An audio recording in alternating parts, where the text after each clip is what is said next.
Yes. Now, slowly, very slowly, please relax. And with this, we come to the end of this beautiful process of completing with the vak.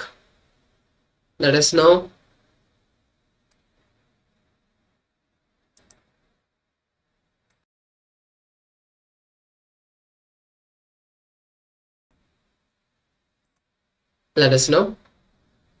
move into the next session. So, as we have all in this session learned about the completion with the vak, in this next session, we are going to learn about authenticity. So, what is authenticity? And why do we need to live authentically in our life?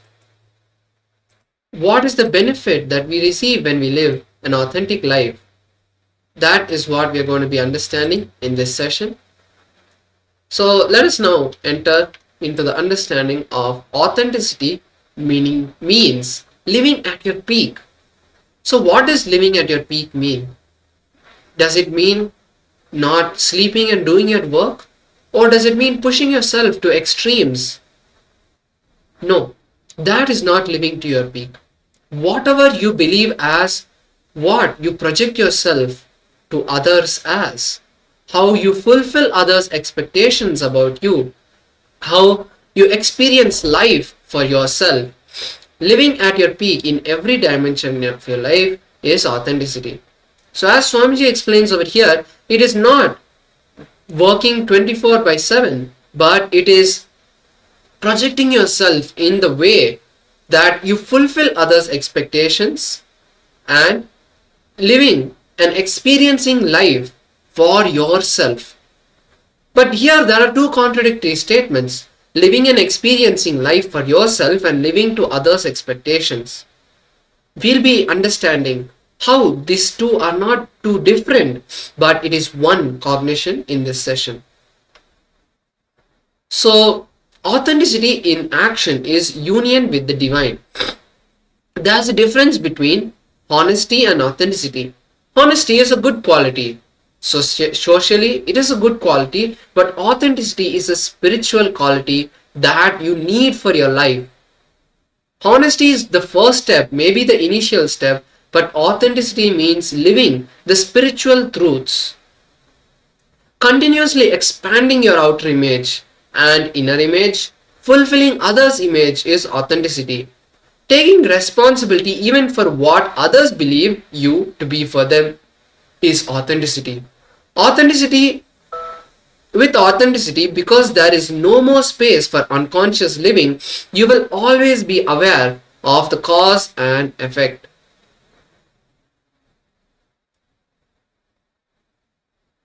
With authenticity, because there is no more space for unconscious living, you will always be aware of the cause and effect that are playing in your life. Authenticity destroys all the fears of failure in your life and also the fear of possibility that gets into you, making the space of impossibility. That is also removed.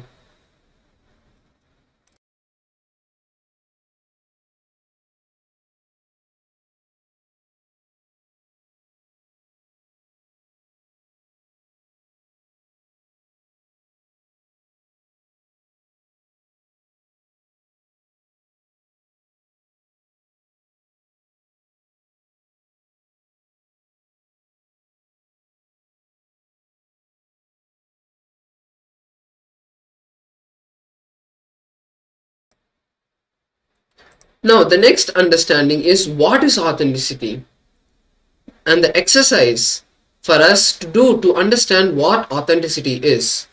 But before this exercise, let us see this video by Swamiji where he explains about the power of authenticity, how authenticity is the key to manifesting powers in your life, and how by manifesting powers in your life, you will be able to achieve anything that you want. Any reality you can manifest just by declaring.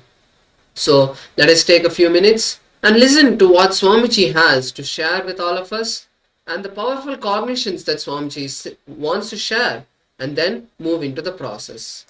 Please be in the space of listening. Any questions you have, please share them in the chat or in the YouTube comments.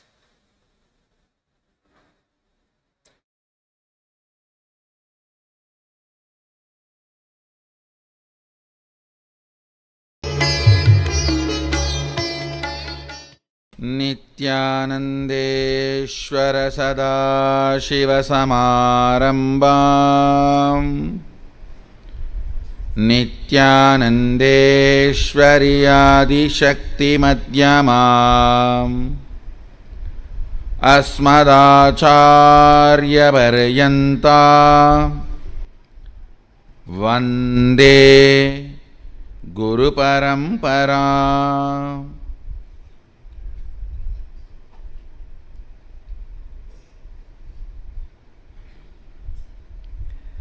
I welcome all of you with my love and respects. I welcome all the devotees, disciples, Sarvanyapita Yajamans, Nitya Satsangis, Srimahans, Mahans, Kotaris, Tanedars, devotees, disciples, visitors, YouTube subscribers and viewers who are sitting with us all over the world at this moment, through Nithyananda TV, Facebook Live, through hundreds of Adinavasi channels, YouTube Live, and two-way video conferencing having Nainadiksha all over the world. I welcome all of you with my love and respects. I'll continue to expand on manifesting powers. Listen. Manifesting powers is nothing but extension of practicing authenticity. Listen.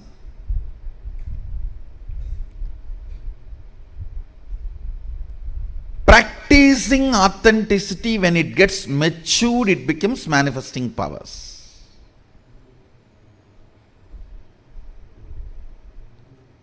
What is practicing authenticity? Manifesting powerful cognitions constantly. If I have the body which gets tired, then I know the signs to get out of tiredness. Understand? What do you mean by saying your body gets tired? Then you know there is a space where you are not tired. When you know there is a space where you are not tired, you know now there is a space where you are not tired and where you are tired. Now, it's only a simple science we need to manifest, where we are not tired. You may just have to find out the basic secrets. What keeps me not tired? Physically, simple things, pitta. I tell you, almost 99% of your tiredness, boredom, depression, all are physical problems, not mental. Actually, if you are depressed, the best way to get out of depression is tell 2-3 people to torture you. No, really. When you have a real problem, you will not create this soft suffering. You just need a strong 2-3 people to torture you. Then the whole problem will be solved. Because there is no suffering from outside, you just go on, torture yourself. Soft suffering is luxurious suffering. It is like the fellows who don't do hard work. The fellows who don't walk to go and buy vegetables in their real life try to run on the cycle which does not move from one place. Soft suffering is the luxurious replacement of the real suffering. When you do not have the real one and you want to have that pavam feeling, enjoying pavam feeling is pavi. Who is papi? Who enjoys the pavam feeling, who cherishes the victimhood, is sinner. Listen. Manifesting powerful cognitions about everything, whether tiredness or boredom or depression or anything, manifesting powerful cognitions is authenticity. Taking it to the next level is power manifestation.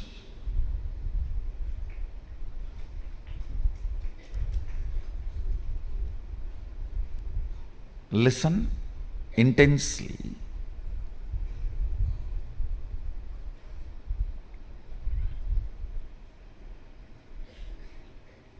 I was telling yesterday, use Haritaki powder to brush your teeth. 90% of your problems will be solved. You will become rich actually. Anybody wants wealth, I give you guarantee. Use Haritaki powder and brush every day morning. So much of pitta will go out. The time you are concentrated, centered on your goal every day will increase 3 times more. Understand?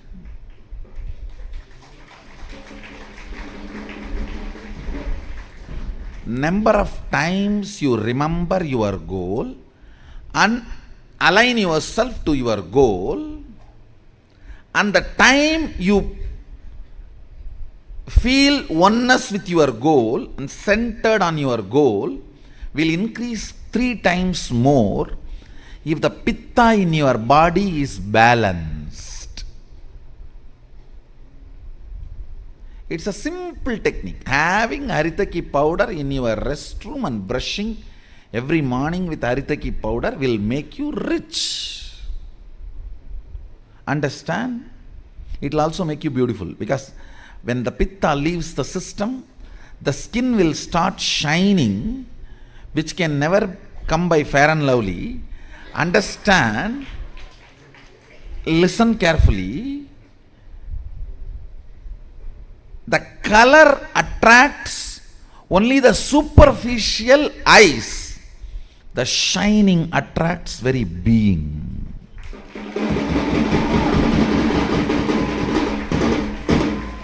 You will develop that shining. We call it tejas.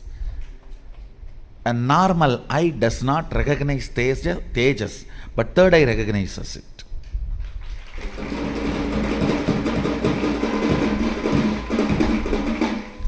Balancing pitta increases the level of tejas in your system. Simple. You may think, God, just brushing teeth with Haritaki powder. But you do not know, because your problems are not mental as you think. See, you want to open the door and you are going and hitting on the wall. When will you open?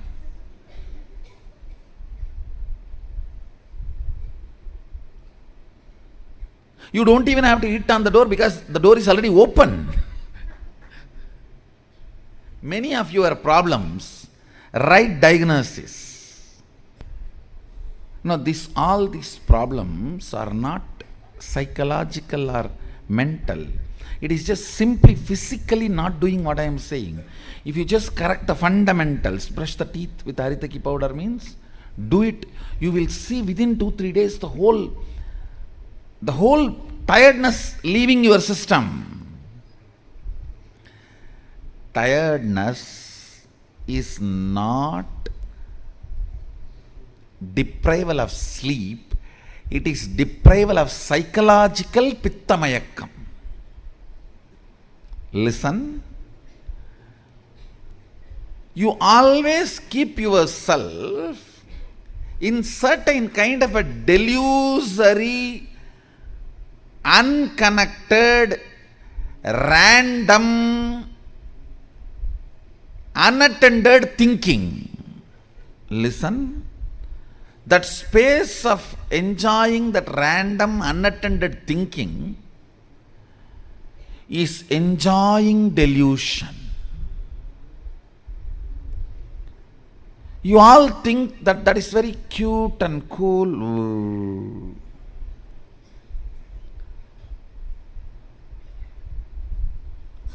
But that is the source of lot of tiredness. And if you don't spend time with that, you feel something is deprived, taken away from you.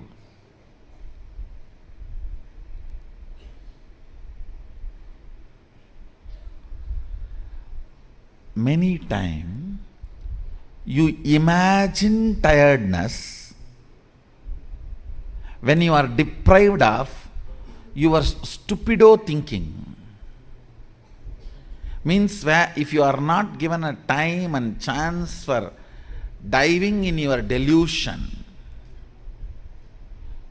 you imagine you are tired. Understand? Actually, diving in the delusion only makes you tired. Entertaining the delusion makes you tired. Brushing the teeth with haritaki powder and vomiting all the pitta, taking out all the pitta, cleaning up all the pitta, makes your whole day alive, bright, fresh.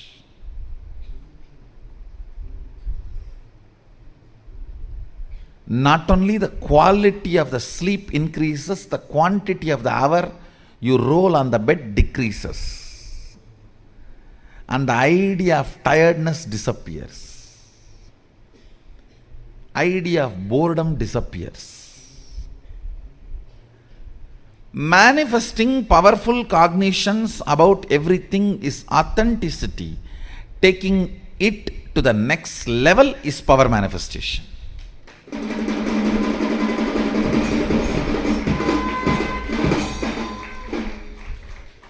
Yesterday I was showing how I created the puja manual when I wanted to learn. I did everything I can. Then I saw the power of downloading has opened up.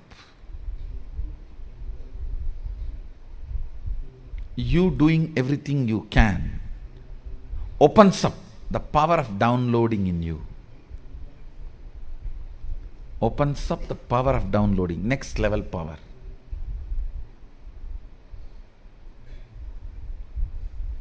Taking the authenticity to the next level is power manifestation. You can see we have the scanned version of that puja manual I created. When I started learning puja, the red color is the mantra, blue color is the meaning, blue color is the procedure, black color is the meaning of the mantra. And if there is a side line, I have to give a gap. Means there should be a break.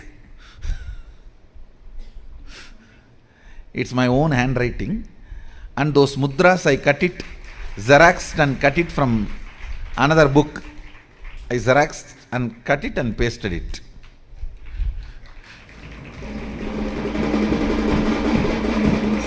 Now when I decided to learn the meticulousness, authenticity, then automatically I saw the whole downloading power opened up. After that I never learnt systematically Chandi Homa or Sri Vidya Homa and all that. All that started getting downloaded. Sometimes I will personally sit and do pujas for 16 hours. Pujas and homas. 16 hours. Listen, it is too important. It is too important for you to know. When you start manifesting powerful cognition, it is called authenticity. When cosmos supports it, it is called power manifestation.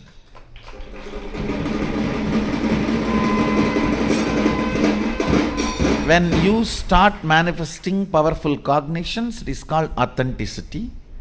When cosmos supports it, it's called power manifestation.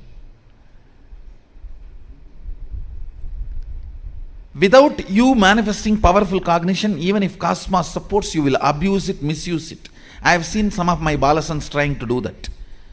Because they have a guts, I will protect them anyway. They think they can do anything they want. Yes, you can do, then you damage your body and mind. Who is going to suffer? When you know the solution, if you don't adopt it and think that I'll protect you, you are trying to use my love. Actually, you are trying to abuse my love, not use my love. Using my love in wrong direction is abusal. When you know the solution and not going for a solution, instead trying to console yourself, oh, I have so much of Swamiji's love and I can manage anything.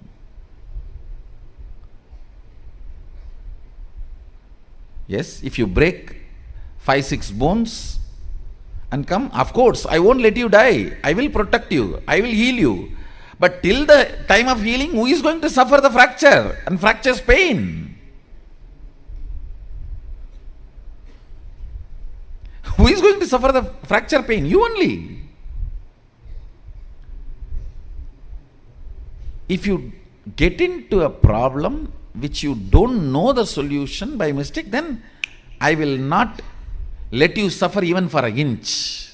I'll immediately lift you. But if you know the solution, and out of sheer arrogance which you developed because I love you and empower you, and go and make a mess, then I'll say, all right, do what you want.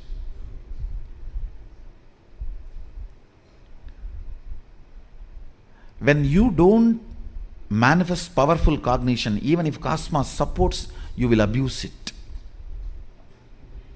When you manifest powerful cognitions, it is authenticity. When cosmos supports it, it is power manifestation.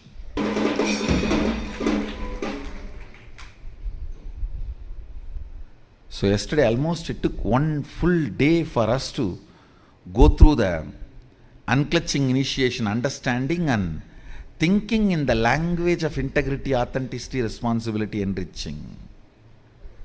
Thinking in the language of the tattvas. So today, 720 sacred syllable installation initiation.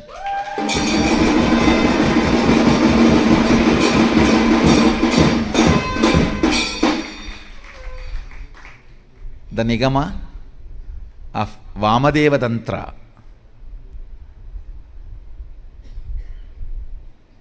which gives Bhuvaneshwari Vidya, which I received from Arunagiri Yogishwara. I think first time I am going to do it elaborately with manual.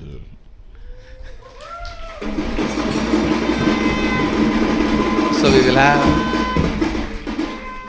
will have 3 initiations.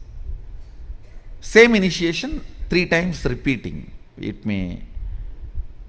Each initiation may be taking 3 hours. So today 3 hours, tomorrow 3 hours, day after tomorrow 3 hours.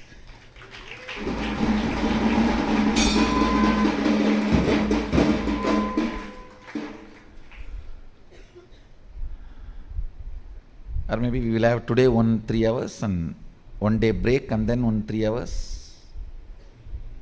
And anyhow, we will have at least 3. So you guys can get out of all the blind spots and think in the language of tattvas.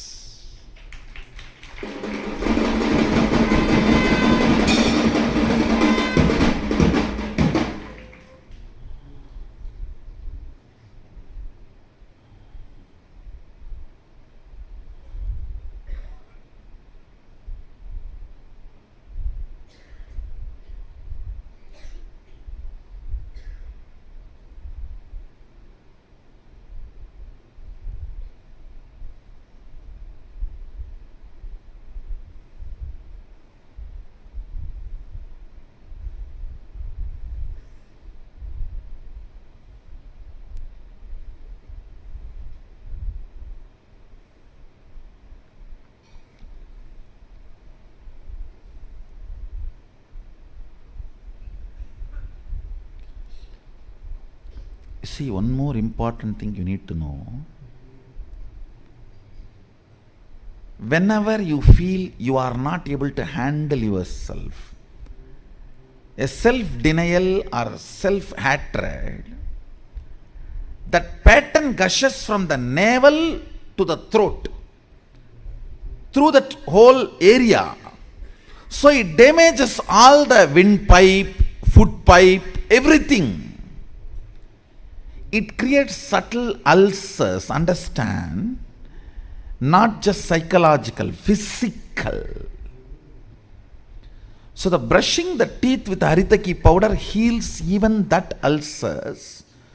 So this gushing of the self-hatred does not create a strong impact on you because of the reversal of the ulcers.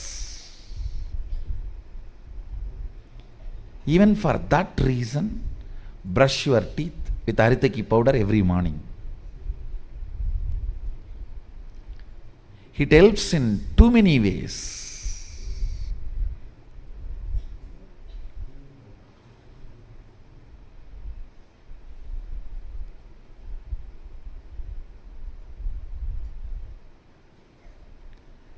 Essence of today's satsang.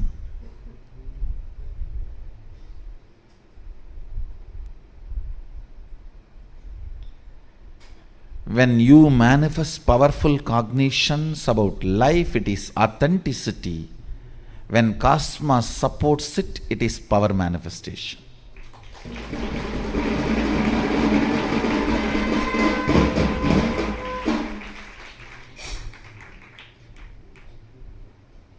When I decided to write this puja manual meticulously and learn, put powerful cognitions on it, it is authenticity.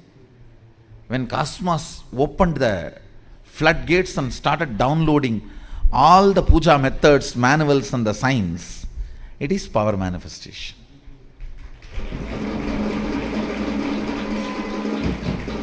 Without authenticity, even the cosmos gives the blessings, you will start abusing it. So better become authentic. So when cosmos showers, you will use it, you will not abuse it.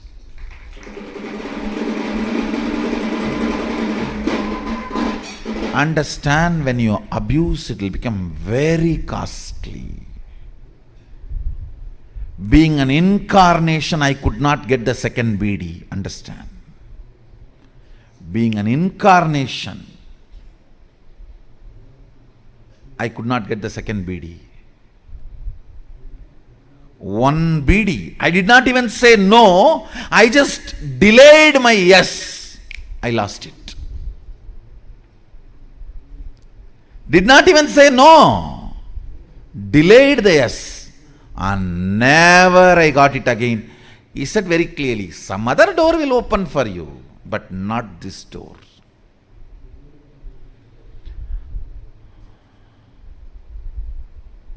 When we are inauthentic, maybe if we complete with our inauthenticity, some other doors will open. But that door which opened will never open again. Understand?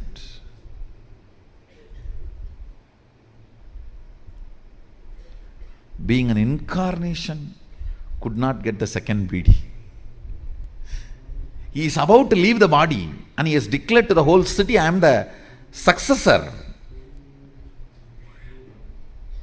Sri Swami, just 2 days before he left the body, I was pressing his feet. By the time I realized my incarnationhood and started the public life, I went there to see him. And he called all the local VIPs and declared in front of all of them, Swamiji is my successor and he is the living Sadashiva. All that has been done and the temple has been asked to get my concurrence before they raise the flag and all the traditional ritualistic handing over. Everything is done. And he may leave the body any day. I was just pressing his feet and I asked him, Swamiji, I am so happy you have done everything, but that BD. He said, no. No. World need to know, whoever it may be, the door once opens and you abuse it or miss it, second, some other doors will open. It's not that all doors will be closed. Some other doors will open. The same door will not open again.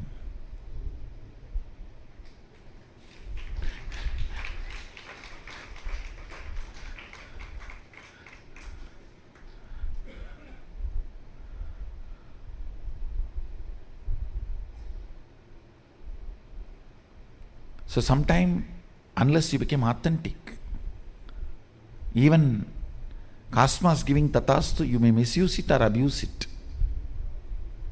Become authentic as quickly as possible. So when Cosmos blesses, it will just become power manifestation. You will not abuse it or misuse it. So with this, I'll move to the next segment today, the long initiation, and you guys also have a healer's initiation today. And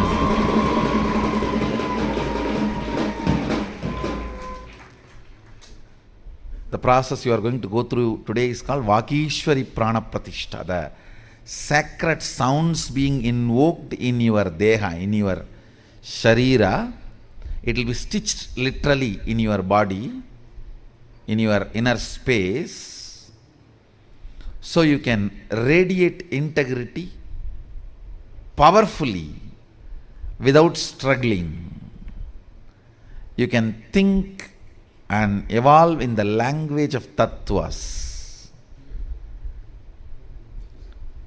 Tattva means the basic unit with which cosmos functions. There are 36 tattvas.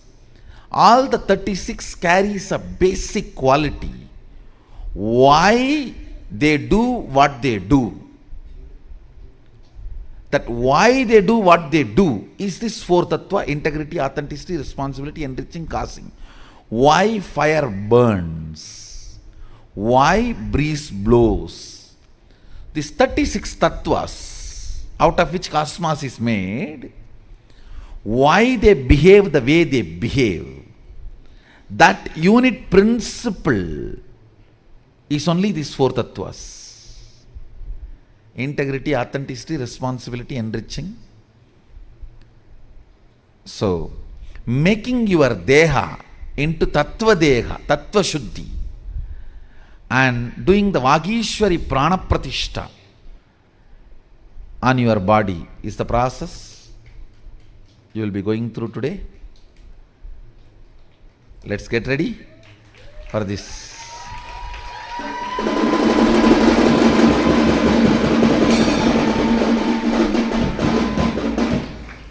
As per the Vamadeva Tantra, the whole process will be happening.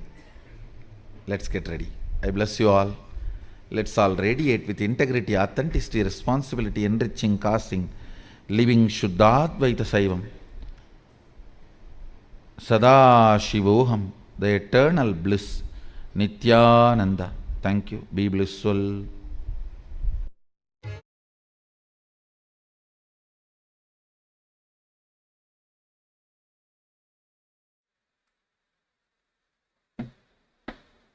Now, let us enter into the next step. You have listened to the beautiful revelations by the Supreme Pontiff of Hinduism. Now, authenticity, Shraddha. This is what we have been learning today and listening to the great revelations by the Supreme Pontiff of Hinduism. Let us now get ready to enter into the process. Please sit in that space of listening. Just the glimpses from what we listened today in these revelations. Continuously expanding your outer image and inner image and fulfilling others' image is authenticity. Taking responsibility even for what others believe you to be for them is authenticity. With authenticity, because there is no more space for unconscious living, the causes and effects that are playing in your life.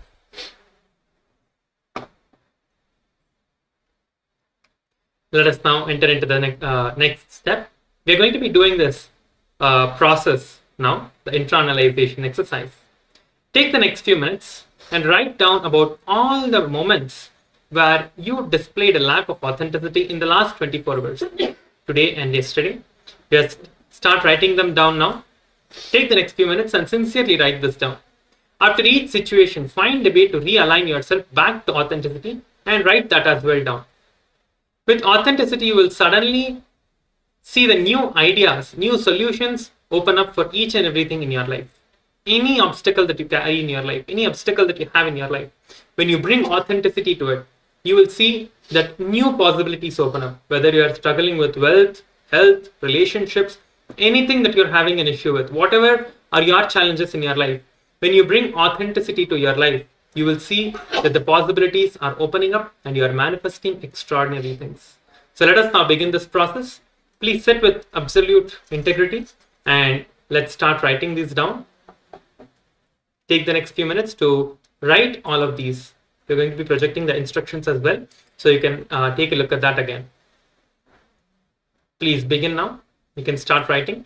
If you have any questions, any doubts regarding this process, please go ahead and post your doubts or questions in the Zoom chat or the YouTube comments. We will be seeing and answering any of your questions as you have them. Let us begin now. Take the next few minutes to sincerely do this process. Please begin.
Now, please relax. Let us enter into the power manifestation for this session. Please sit with your head, neck, and spine in a straight line. We are now going to be entering into the power manifestation. We are going to be doing the divine power manifestation now. Please sit with your head, neck, and spine in a straight line. Let us now enter into the power manifestation. Please get ready to do the power of the body scanning. To scanning your own body, you're going to be doing the self-scanning now. Please sit with your head, neck, and spine in a straight line. Let us now listen to the Shastra Pramana for this power of the body scanning.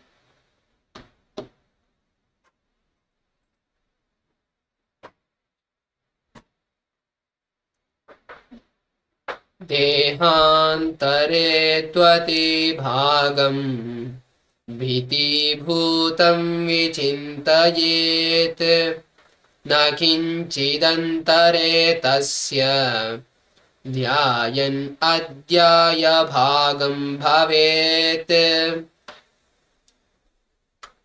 This is the revelation in the Vijnana Bhairava Tantra, Sutra 48, Dharana 25. Let us now listen to the translation. Visualize that your body is enclosed, supported by your skin surface, and there is nothing existing inside the skin. It is empty. By such restful awareness, one cognizes and attains the knower of the whole bodily substance, who is the source, essence, Paramashiva, who cannot be known. Let us now enter into the power manifestation. Please sit with your head, neck, and spine in a straight line. Close your eyes.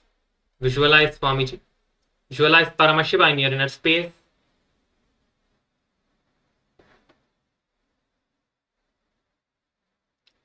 Intensely chant the Mahavakya. Let us now enter into the power manifestation. Continue to chant the Mahavakya. Visualize Swamiji in your inner space. And let us begin the power manifestation for the next 3 minutes. Please begin now.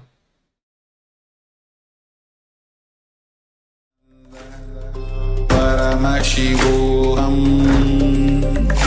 Om Nithyananda Paramashivoham Om Nithyananda Paramashivoham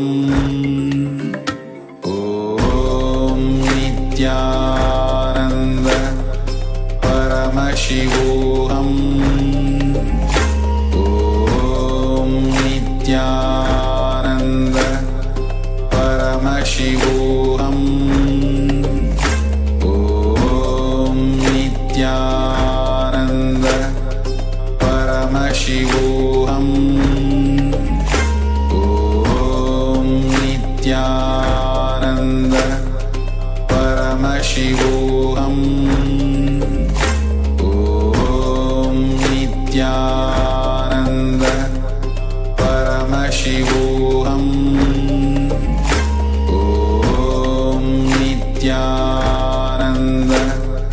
Paramashivoham Om Nithyananda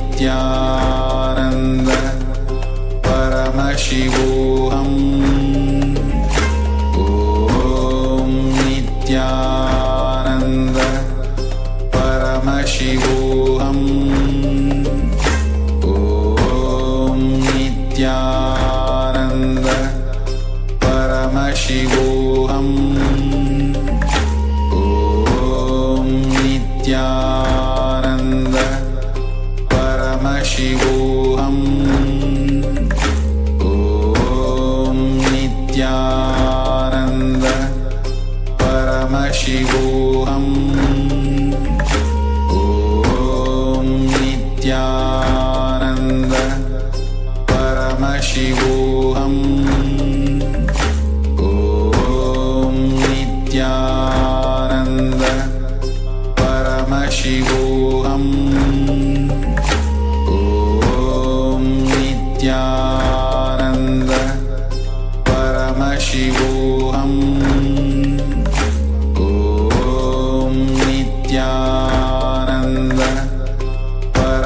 Paramashivoham Om Nithyananda Paramashivoham Om Nithyananda Paramashivoham Om Nithyananda Paramashivoham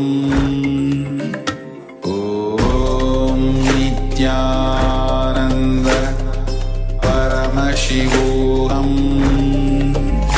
Om Nithyananda Paramashivoham Om Nithyananda Paramashivoham Om Nithyananda Paramashivoham Om Nithyananda Paramashivoham Om Nithyananda Paramashivoham Om Nithyananda.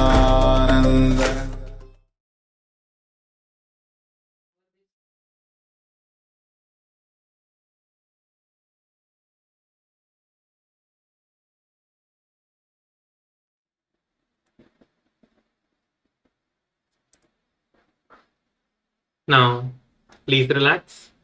You have successfully manifested the power of the body scanning and written down the revelation that we have received now. You can, if you have not yet completed writing it down, you can quickly write down what was revealed. And with this, we come to the end of today's power manifestation. We are going to be having the exciting sessions upcoming as well. So please stay tuned for the next sessions. And first, complete writing about these and share it in the Zoom chat.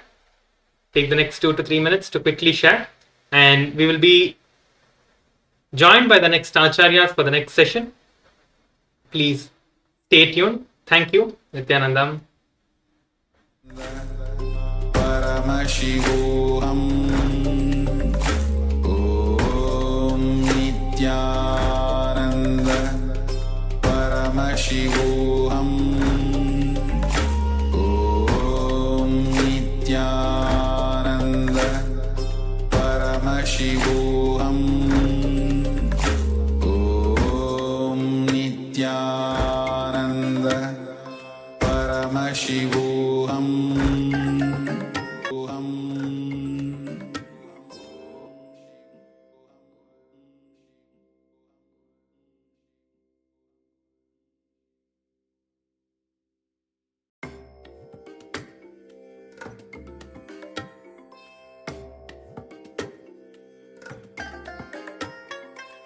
I bless you all.